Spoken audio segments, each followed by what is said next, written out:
Pick Podcast, Picks and Perspective with Chris Johnson. Palpable. Oh, there you are. Yo, dude. Yo. What's up, man? Oh, brother. It's so good to see your face.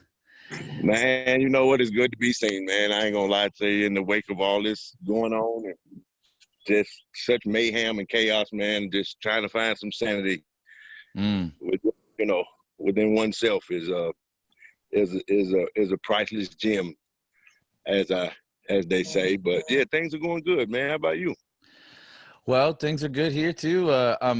This is my last podcast I'm doing from LA. I'm actually moving back up north. I saw your text. But you make sure you keeping your yoga and Pilates folk. Yeah. Man, I see you doing that's cool, man. I'm proud of you, man. Oh, thank you, Eric. I appreciate that, man. It's definitely a passion on the side of things outside of music, and it helps. Awesome, man. Are you at the studio now, or where you at? I am, as you see. Oh, hell yeah. Ooh, look at that guitar. Yeah, man. A huge fan of mine by the name of Palmer Ruffin, who actually lives in San Diego. Either San Diego. He is a respiratory nurse that is on the front lines of all this stuff.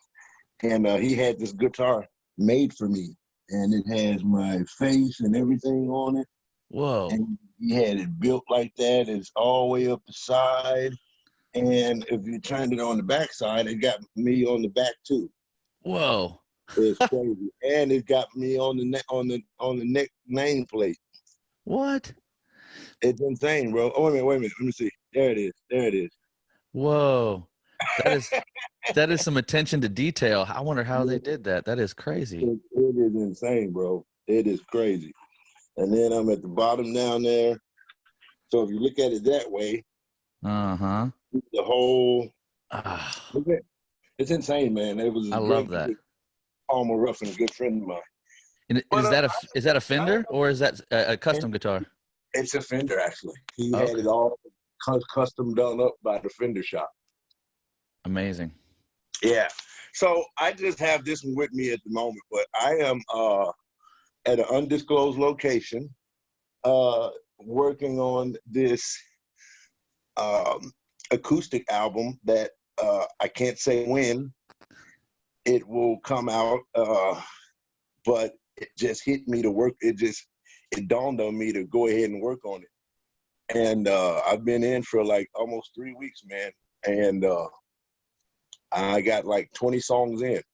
And it's insane, bro. Of course, it will follow at some point, possibly after this next record that my good friend Joe is going to produce. And, we still holding faith to that. And it's definitely still on the books to get recorded this year sometime in September, though this whole pandemic, slowed everything down. And, I've been in constant chats and texts with Joe, and we're both just checking on each other, and we're both kind of going stir crazy, and we've been just canceled completely. And as far as I know, I think that he just basically canceled everything that he had going on for the rest of the year. And we were just chatting about stuff that's keeping us sane at the moment. And he texted me and told me, yeah. I told him, I said, man, at least we have this record that we're going to work on that later on this year. And he said, yeah, dude, I can't wait. I'm so excited. Actually, your record is what he said to me. Your record is the one thing that's keeping me sane right now. So we definitely got some diving in that we're going to do, and coming out of the trenches is full stream ahead. So, man, we should be all right. But for right now, we just taking it easy. I'm watching the news and seeing how things are slightly lifting a little bit, and I have a face-to-face get-together and laying everything out on the table later on this month. So all goes well and nothing don't rear back up, I'll be on a flight out to LA at the end of the month to spend about, and good buddy Josh Josh Smith to, you know, get our collaboration on and kind of pool everything that we got coming from all perspective minds and hash it all out. So that's what my short-term, you know, kind of immediate future plans are right now, and trying not to get too fat. And, you know, my wife LaDonna, you know, she's a cook freak, so she, you know, got the meals all served up and everything, bro. Before all this, I was weighing 190. Right now, I weigh 215. Man, I need to take one of your classes. Yeah. Oh man. I've been gaining a little weight here too. I was right like around 190. I'm like 210 right now. So it's insane. It's just insane. I mean, even with doing yoga. Right. It's insane, bro. So I'm just trying to, you know, this is unreal. Like, I don't think me or you in our lifetime have ever seen anything like this to come across our past, you know, where it had an effect on everything that could possibly be happening in our world. And, you know, I don't know. I mean, was it a wake up? Did this come about from divine being to let the world know that you guys have gotten so derailed on what the actual essence of life is about that, you know what, I need to let y'all know that you need to reel it back in and know what's the real, you know, essential things that you should be caring about. And I think that everyone somewhere, somehow or another, has lost sight of what really and actually matters. Now we've all been placed in a predicament where we got no choice but to, you know, sit and you know, face things and deal with them and, you know, and try to figure it out. Unfortunately, it you know, it had a derailment on the livelihoods of how we do what we do.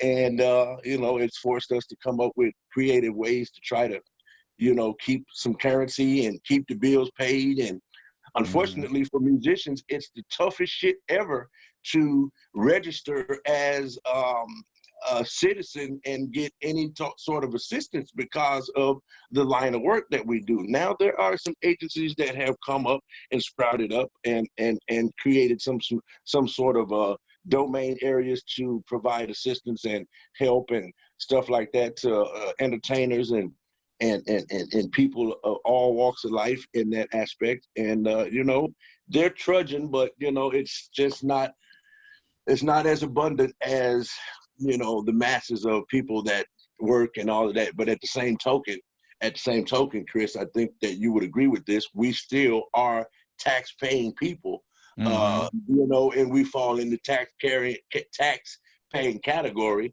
But you know, for some kind of reason, our contribution to the world is kind of, the Etch-a-Sketch is shaken back to a blank screen when it comes to the woes and concerns of us as entertainers, you know what I mean? So I don't know, man. I don't know, you know, what the new norm is going to be as it pertains to touring and all that sort of stuff. And I just hope that, you know, I can fare, you know, us as, you know, entertainers, musicians and singers and theater and all that stuff can fare out in trying to, you know, keep a living going. You know, you see a post every day from friends out there that's in the industry that don't know what to do, you know what I mean? And you know, and now they have been, you know, deducted all the way down to, you know, swallowing pride and sucking it up and going and working a day job. I mean, at this point, you got to do what you got to do, because otherwise you on the street and relying on help from, you know, outside entities ain't coming. And if it's coming, it ain't coming fast enough. And a lot of these people got families and everything, you know what I mean? And I don't know. So that's my take on that whole situation. I'm just trying to take it easy, man, you know, and, you know, just not go too insane. And at the same time, try not to let these hardship times bring upon myself as a drug addict, if you know what I mean, as a drug addict, to bring about old thoughts and old, you know, woe is me and case of fuck it's and, you know what I mean? Yeah. you know, I just pray that everybody that's in recovery or whatever, they hold strong to it, because now is sometimes they can cause you to have cases and feelings of I don't give a fuck no more and whatever. So I'm just, you know, I pray that all is, you know, keep the strength and just try to keep pursuing through, man. Well, I appreciate you sharing that. I mean, and that's so true. It has always been tough for musicians in every era to be registered as a bona fide tax-paying entity and be, you know, something that's not marginalized, because they take the music and they spin it out, you know, like everything's streamed and everything is discounted. Everybody thinks that they should get that stuff for free or low cost. And then now we're in a space where it's like the last livelihood of live music and merchandising isn't there right now, you know, not in the same way it was. And the good news, I think, for the community is that, and what the oppressive powers that be might not understand, is that we are a creative community. And when we will get in, around, and through this because of our invention, because of our willingness to look at the problem or the challenge with fresh eyes and move through it. And, you know, some people that are clinging to old ways might not make it through. But those of us that stay fresh, you know, and keep our minds fresh, I think it's going to work out. I mean, won't even through a second wave or whatever might come our way. But yeah, I mean, and I do believe that, you know, I think we're supposed to take a step back. I think we're supposed to consider, you know, like, hey, maybe stay home a little bit and like reevaluate your life. Right. Some I agree. I agree, man. I mean, who knows? Who knows? And like right now, it's, you know, the emoji that puts the hands up like this, like, you know, we don't know, man. We don't know. And, you know, I can honestly say, and it's just my opinion, and the powers that be that's supposed to be our leader is not given the proper, you know, light of day, so to say, speeches to help ease the sleep patterns away from not getting any sleep of us as American citizens on a nightly basis. And unfortunately, there are many that are getting hardly to no sleep at all due to, just, you know, not being, you know, okay, yeah, signing these $1 trillion things and this and this and that. I mean, why is it going off the wrong way? Like, why is the wrong businesses getting all of this buyout money and being made to send money back just because, and they wouldn't have made them send it back if the smaller businesses didn't complain about why are they getting these buyouts and, you know, but the average small business owner who really needs it, that has no way to survive, you know, forget about trying to keep your employees on a payroll or payroll bailout or whatever and all that stuff. There's no way. There's no way, because let's be honest about it. They were already struggling before this pandemic even hit. So to be honest with you, you know, like, you know, it's just a warped, you know, I just don't know. I can't figure out all the answers. All I know is that, you know, what I am comfortable in doing is playing music and, you know, leaving everything that I have out on the stage and giving people the avenue of being able to forget about all the terrible woes of can't pay your bills and, you know, life, mistreatments and things like that. At least for an hour and a half plus, I am able to provide some sort of getaway, some sort of Calgon take me away at that moment in time where we connect with raw emotions and raw feeling, and I pour my heart out and just play what my feelings sound like and hope that they get the message.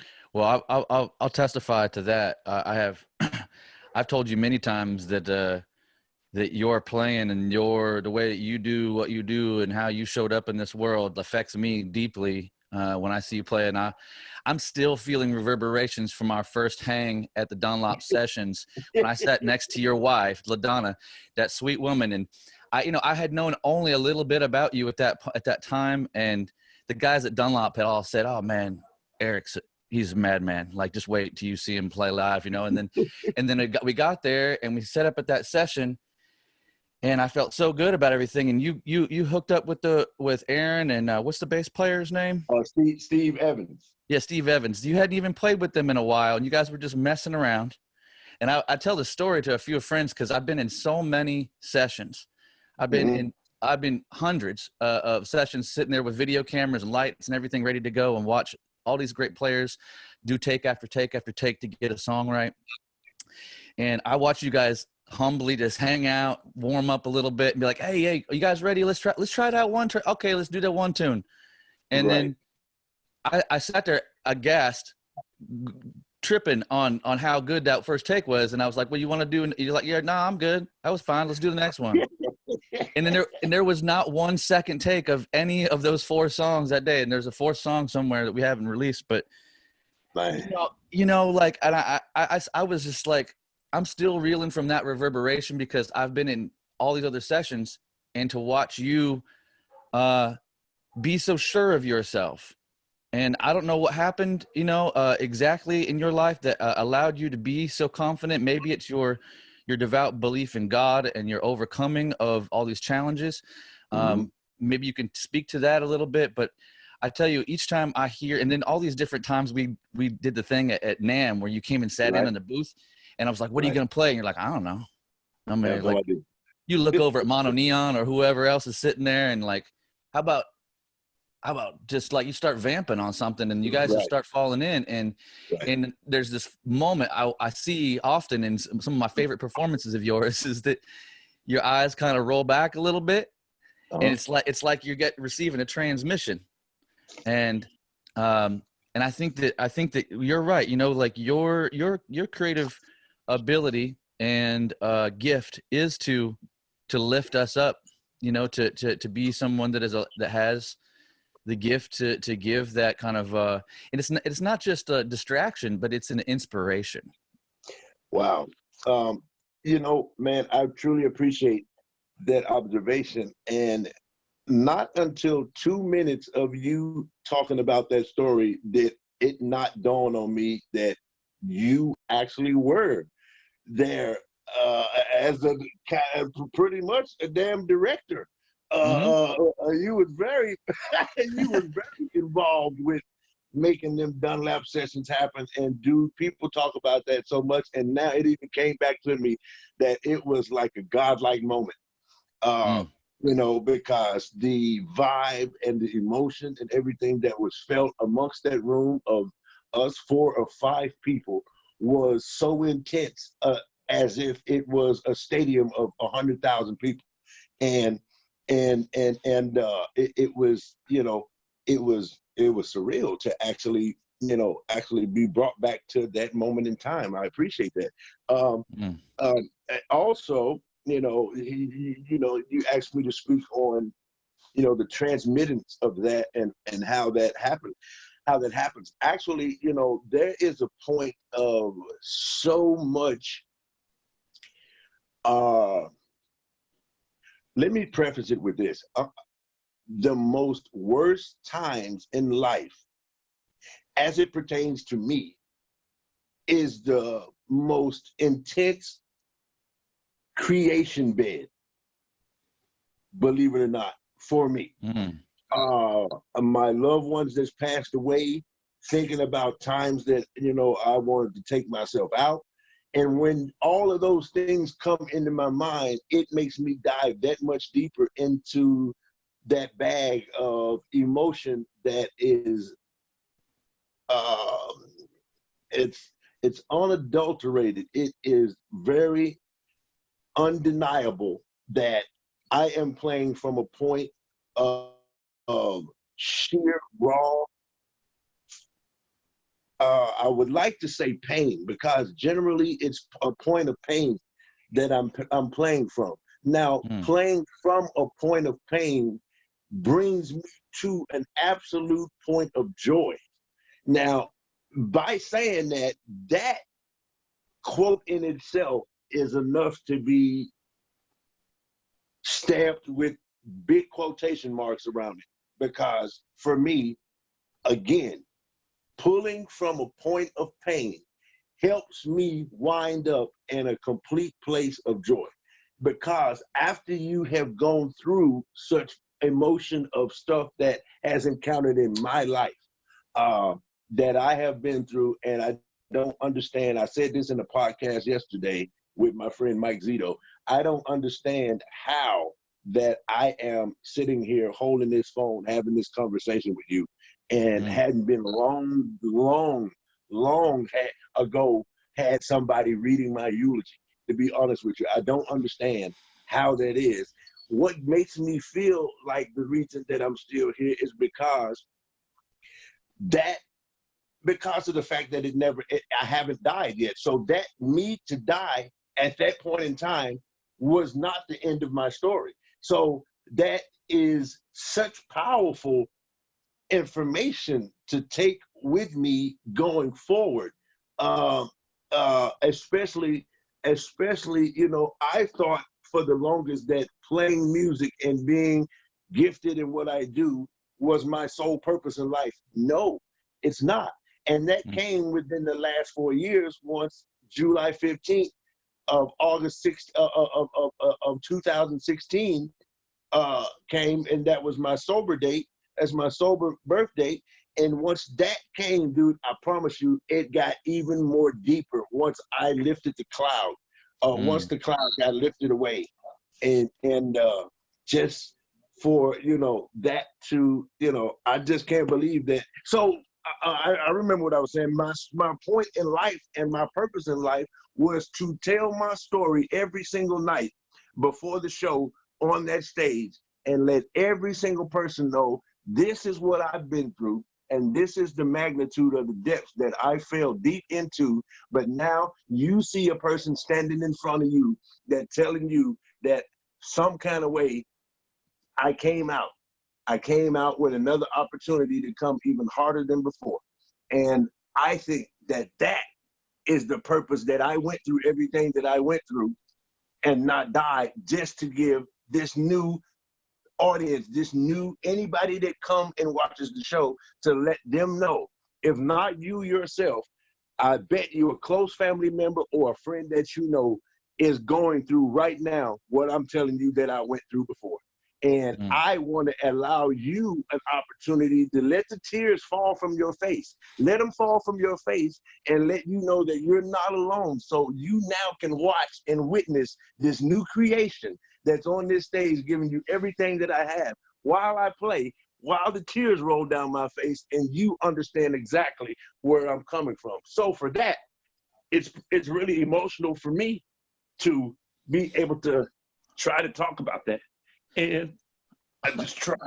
I try every day to be better. And some kind of way it works. So, You're making me, my tears are falling from my face right now, brother. I just man, listened to you talk. deep. It's deep, bro. It's Thank really, you for really, sharing really that. deep. Yeah. Woo. Man, Wow. I Man. thank God for you, man. I really do. Woo. That's powerful. Wow. That's what I was gonna say, man. Your music it's the vehicle, right? It's the vehicle for your message. And Yes. and I think that sometimes we get lost, like in that music is the apex point, and music is beautiful. It's a form of communication. It's a form of expression, and Right. it's how you express yourself the most at the highest vibration, right? Like the highest level of your knowing comes through not just your beautiful words and the way that you paint this, but through the things you don't say, and the things that can't be expressed, but through words, but you find a way to share it with us through the guitar and through the way you orchestrate the song structure, and how what you choose to put into that container. And that's why your music and your playing, to me, stands so high up on the ladders, because it's infused with a spiritual knowing, with a Right. I have overcome Right. feeling, It's deep, man. I think you just hit the hammer on the head. I mean, if there was ever a description done by a person who hosted a podcast, you get the reward. Oh, brother, thank you. That's pretty damn good, man. You all right, man. I don't care what nobody say about uh, man, I miss you. I wish we were closer, but yeah, man. would Oh, man. you mind telling us a little bit about like when you first started playing with your brothers and how when you first picked up a guitar pick? Do you remember Yeah, your man. first couple of guitar picks? And I do. I do. I started at 4 years old. I'm the youngest of five brothers. And music was all around. I had aunts, aunties, uncles, nephews, nieces, cousins, mom and dad. Somewhere music was all around. So I would hear them. And, I got drawn to the drums at 3, even before picking up the guitar. And now, all this time, I had no conscious awareness of my older brothers who were playing left-handed and upside down. It didn't even dawn on me. So when I picked up the guitar the first time at 4 years old, it never even registered to me what way I was playing. It was comfortable to me playing upside down and backwards. So I did that, and, my brothers, said, wow, man, this, and I was playing my older brother's guitar, which I was sneaking and playing it. It had 12 gauge strings on it at the time. oof. So I'm playing a guitar with 12 gauge strings on it at 4 years old, and I'm being turned on to stuff like Albert King and Stevie Ray, and these guys do some very heavy string bending. And, I just knew I wanted to learn what I was listening to. So I think that sort of introduction to the guitar, the way that it was with those strings being like barbed wire at the time, was conditioning for me to not have a problem with the tens that I play now or being able to push strings. It was kind of training my fingers to, it was building up endurance and things of that nature to be able to, go forth and, go hours on end and just practice. And, my brother would come home and, say, if you learn this song by in the morning, I'll take you to go get you a big hamburger and ice cream. And that was the highlight for me. You know what I mean? And when he came in that next morning, I said, bro, is this it? He said, damn, bro, you. And this was like me being 6 or 7 years old. And he was turning me on to like Stevie Ray and Albert King and Muddy Waters and Hendrix. And, and he saw that I had some seriousness about it. And all the while, my other brother, Little Jimmy King, who had a record deal of his own, and he was doing his own thing in the blues, in the hardcore blues world. And he finally got, well known within his own right. And Albert King adopted him as his godson. So he was touring with Albert King for quite a while. So, then the record deal came. And at 15, and, we got the interest of, 12, 13 different major record labels. And, we wound it down to Elektra, and we were off to the races after that. I was still in high school. The $250,000 record deal came while I was in the 10th grade.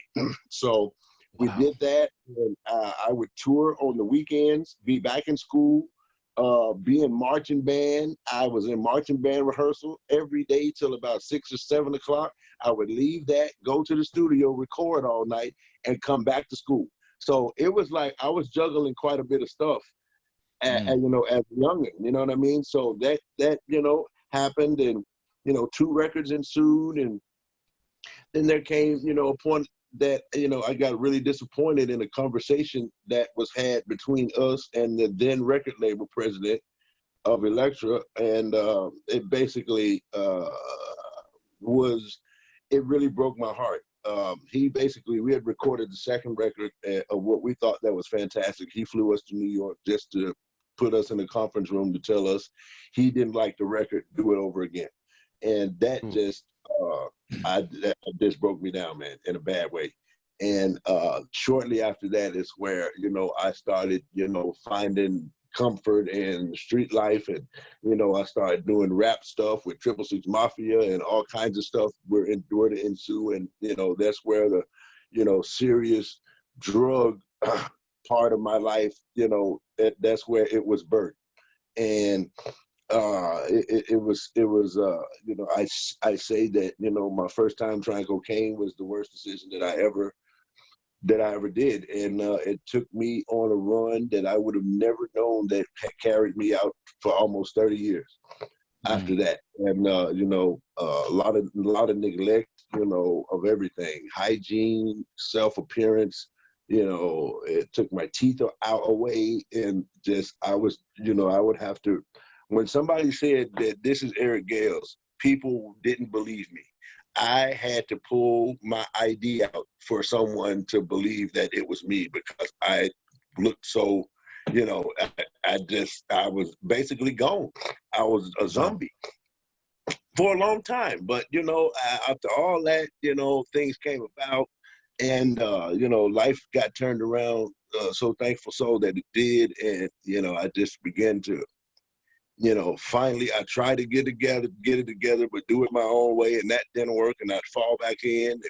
Did that a few times, and I'd fall back in. But, you know, I finally married, you know, I was in a marriage before to my ex-wife, and rest her soul, and, you know, she passed away early 2012, but we had been estranged prior to that. And, you know, I met, you know, Donna, my wife, and from there, it just, you know, she's always told me, babe, you know, a lot of people care about you and love you for what it is that you do, but I love you for who you are, not for what you do. I love Eric, the human being, first. You know, the guitar player comes second to me. And, you know, that was some of the most realest, rawest stuff that I ever heard before. You know what I mean? And I'm like, yo, you know, and I was shown a different kind of love that I had, in my opinion, had never known before. You know, I'd known it from my parents and my brothers and stuff like that, but I had drifted so far away that it was like foreign to me, you know, because most of everybody that was around me were yes people. And that didn't always do me no good, you know what I mean? So, you know, it almost killed me. It almost killed me quite a few times. So, you know, she come around, and for the first 4 years, I tried to play that Jekyll and Hyde role. And, you know, she didn't come from a world of drugs and all that. So she just knew that something was wrong with me, and she didn't know what. And it got to a point to where she couldn't take watching me kill myself on a daily basis. And, you know, she definitely let me know that, you know, I love you to death, but I love you so much that I'm willing to let you go, because I can't watch you kill yourself like that. And, you know, something sparked in me, and I come home and I said, drive me to Nashville. I'm checking myself in.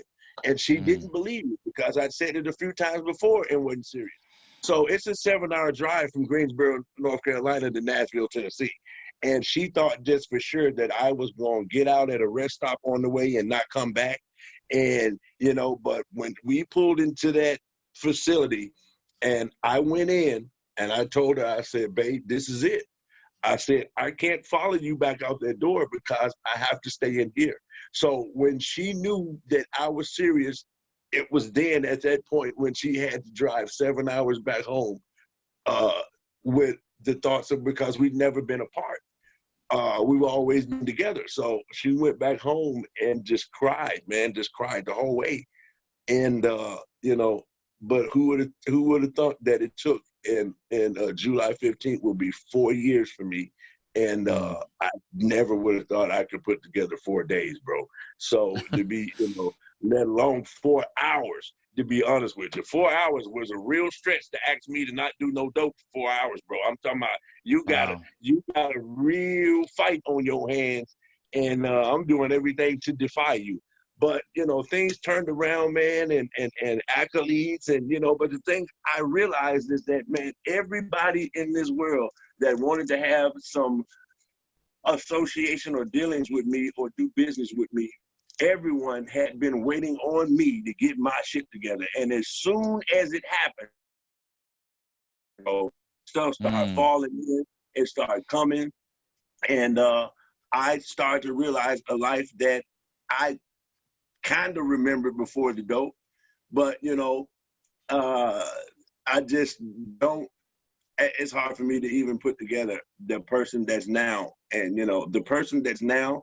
I got my license. I can't believe that, bro. I got driver license. I got, for 20 something years, bro, I was riding around bogus and shit.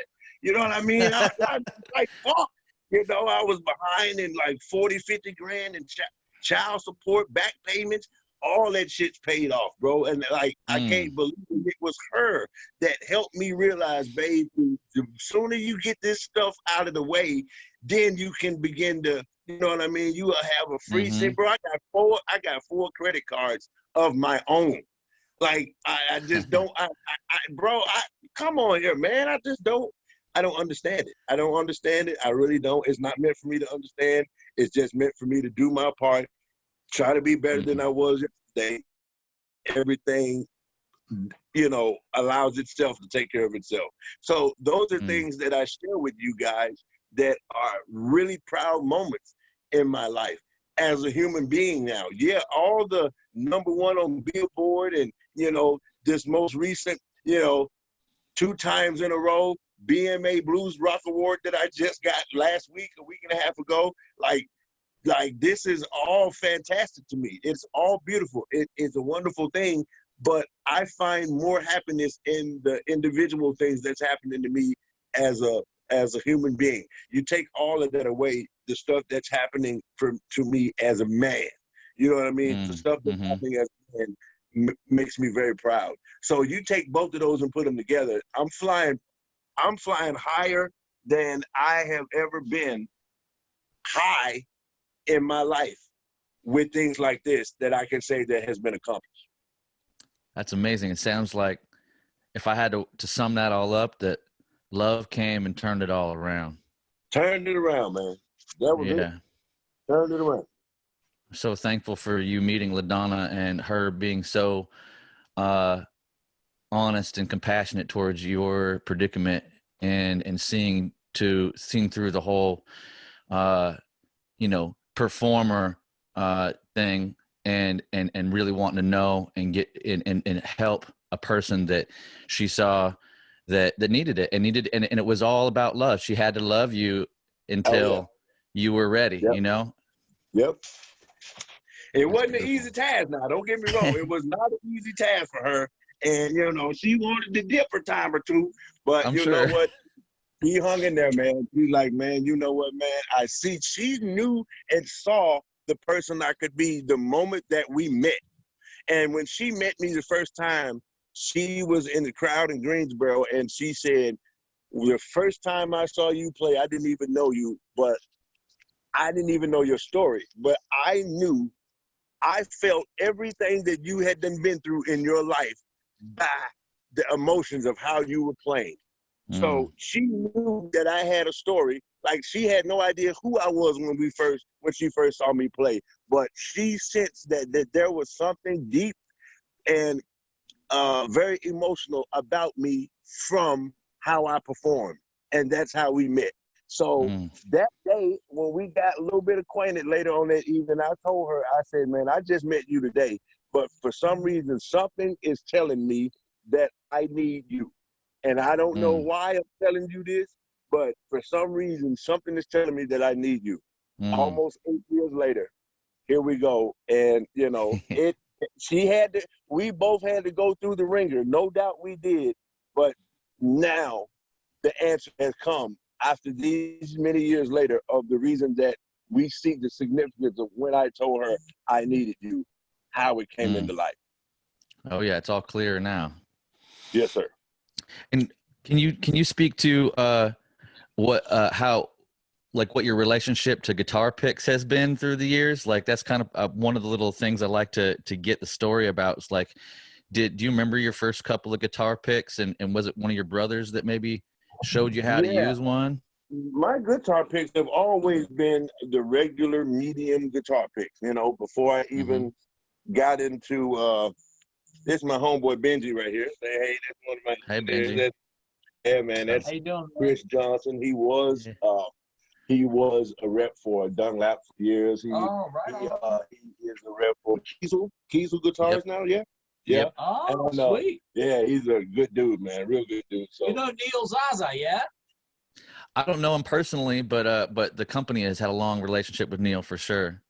Oh, yeah, man. Yeah, definitely. yeah. So I'm trying to find my pick. I got it somewhere. Hold on. Okay. Am I? Oh yeah. So Oh yeah. that's on that side, and it's black with the that's pretty dope, man. Yeah. So that's just the regular Dunlap, the Dunlap regular medium picks. And I like using these. I like playing with the butt side of the pick. And that's, really? Man, the thin part of it is not enough. I have a very hard attack. So, but a heavy is a little too heavy for me. So I need a little bit of play in it. So playing with the butt end of a medium pick works perfect for me. And I've been using that style all my life. Man, I love it. I love that how unconventional you're playing, and everything has been just out of like, how that works better for me. And you didn't even have the second thoughts around the upside down guitar. And nope, not at all. None whatsoever. Yeah, man. Sometimes it works. If it works, it works. It might be unorthodox, but hey, man, it works for me.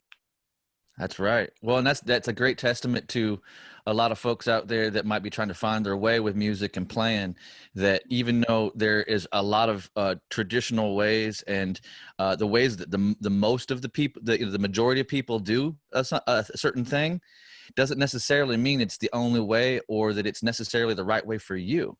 Right. You know? Right. I agree. Very good point. I am the perfect poster kid for that analogy. That's exactly it, man.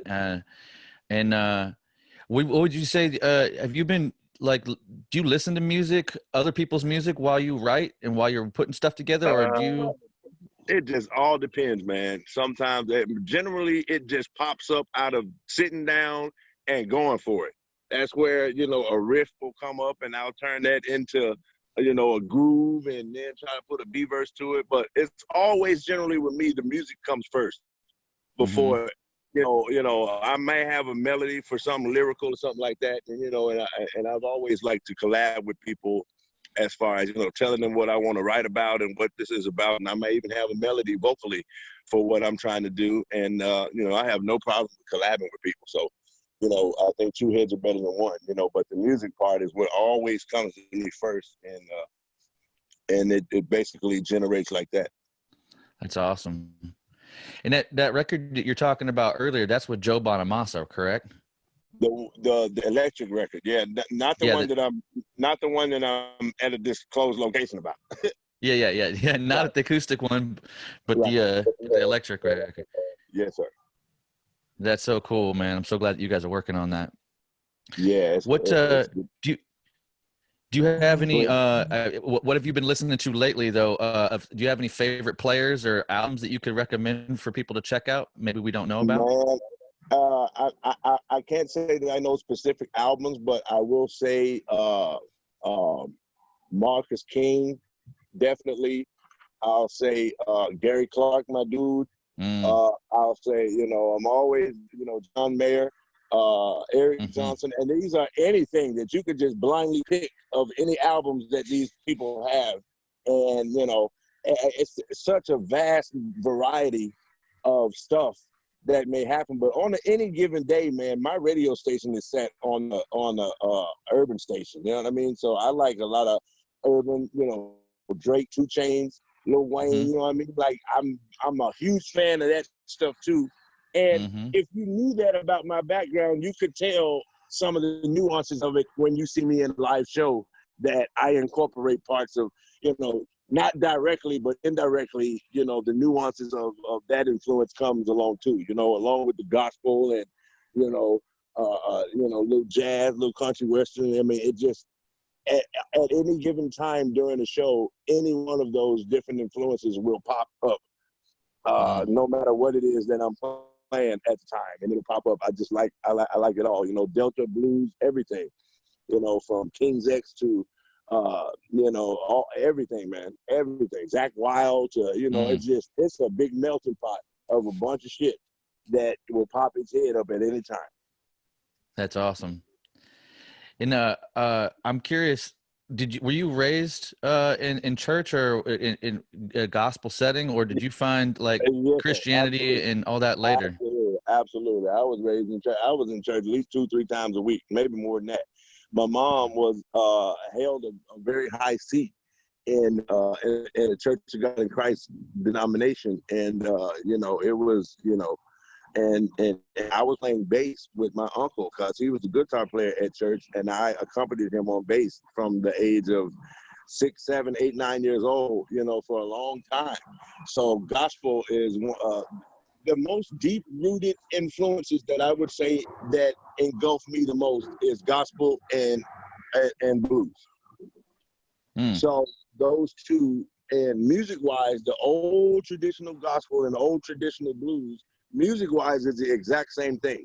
If you ask me about it, you feel the same emotion, you feel the same feeling that you do. The only difference is one is talking about God and the other one is talking about the world. You know what I mean? So that's the only line in the sand. But you know, the emotion is all the same to me. It's just my opinion on it, and that's how I feel about it. That's awesome.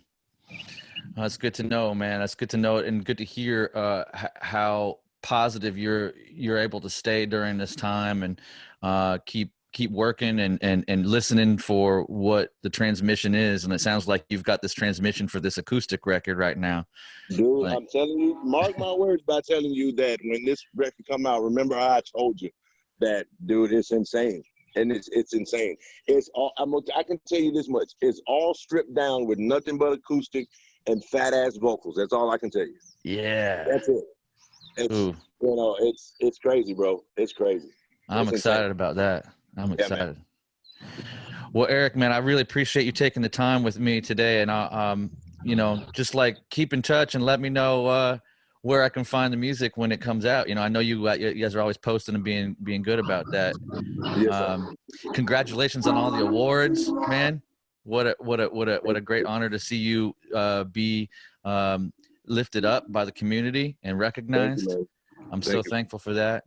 And you know, just thanks for being a friend and actualizing yourself in this world in such a beautiful way, man. I love you, brother. Thank you. Also want to tell you, I did see you took a stab at the backing track that I did. I saw that. Oh yeah, dude. I love it. It was so funky, man. Yeah, man. And I love seeing you on drums and bass too. It's just like people forget that you're like way skilled at both those other instruments, you know? Thank you, man. I'll keep playing. Cool, I'll keep playing. Yes, sir. Yes, sir. Well, I'll cut it off here, brother. But yeah, man, I hope you have a really great day in the studio. And please give my best to LaDonna. I will do, man. Thank you, bro. I'll talk to you soon. Peace. Peace.